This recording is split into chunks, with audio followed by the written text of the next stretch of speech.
Hi everyone and welcome to Dulcis in Fundo. Before starting, a quick question. What's the most loved sauce in the world? Probably most of the people will answer this question in a very different way, but today you will learn how to make homemade mayonnaise.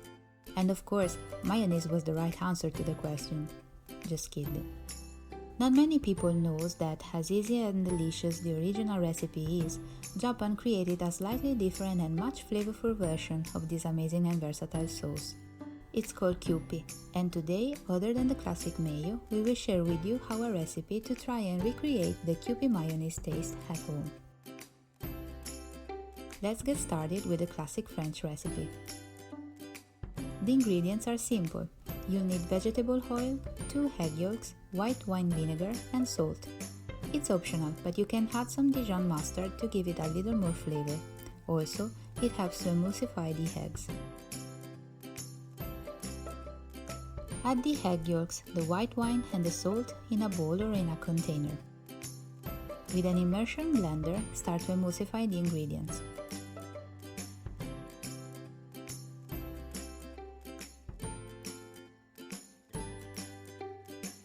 When the emulsion is formed, start to slowly add the vegetable oil a while without stopping the mixer. Since you are supposed to pour the oil in a constant flow as you work with the mixer, pour the oil from a mixing glass. We had to switch container halfway, so don't make our mistake.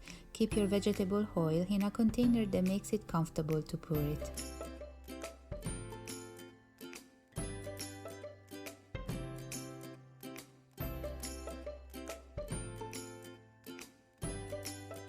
Keep working the emulsion like this. By the time you'll finish the oil, the mayonnaise should have reached the perfect consistency. It's firm, smooth, and shiny. Well done! You made a simple yet delicious mayonnaise. Yay!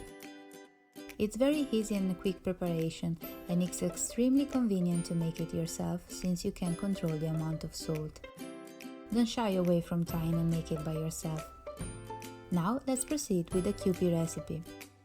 The 3 key ingredients to add flavor to this mayonnaise are granulated dashi, MSG, and the garlic powder. If you don't have MSG, just double the amount of dashi and you'll be fine. Here are the other ingredients.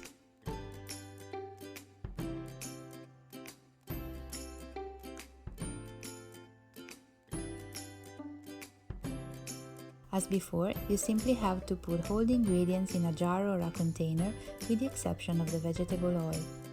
The brown sugar will give the mayonnaise a richer color. If you are using regular white sugar, you'll have to reduce the initial amount to 1 teaspoon instead of 2. Blend everything together and start to emulsify all the ingredients.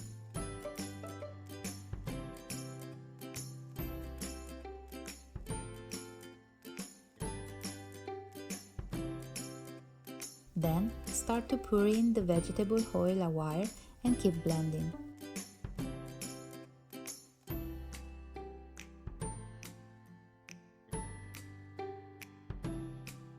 Like before, the Kewpie mayonnaise will be ready by the time you finish pouring the oil.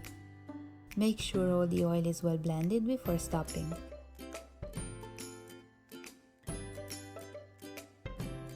Kewpie mayonnaise has a sweet taste and a very rich flavor. It's perfect to recreate your favorite Japanese snacks or to give a different vibe to your everyday recipes. For reference, we love it over a good pot of fried rice. Here you can see the 2 mayonnaises side by side. The difference in color is very evident. They don't have any added preservatives, so they can't be stored in the fridge too long. Check them out before consuming them if more than 7 days have passed. We hope you enjoyed these quick recipes. Don't forget to subscribe and share this video. If you like it, give us a thumbs up. Till next time!